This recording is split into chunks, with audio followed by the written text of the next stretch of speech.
Pang-Advance Mother's Day ang bigating announcement ng GMA at ABS-CBN na muling magko-collab para sa isang family drama series. Magsasama dyan si megastar Sharon Cuneta at kapuso primetime princess Barbie Forteza. May chika si Nelson Canlas.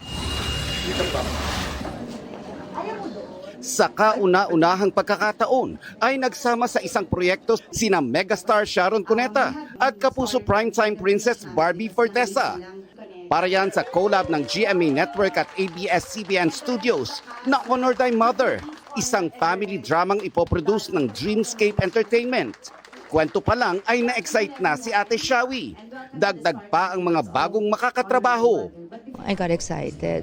But first it was really the story that was presented to me. And it was over Zoom.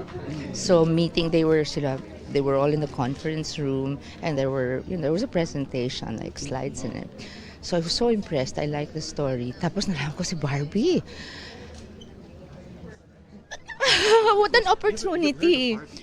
I have to say also, di ba ABS-CBN, GMA7, Dreamscape. So it's really a big project. I'm very proud to be a part of.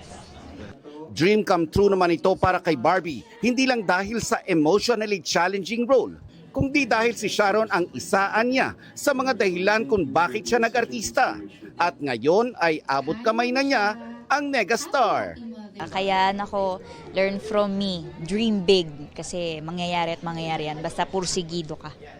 The story will revolve around our dynamics as mother and daughter, but this is your not typical mother-daughter story kasi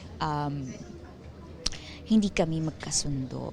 So there will be a lot of drama, a lot of hatred, a lot of anger, a lot of pain.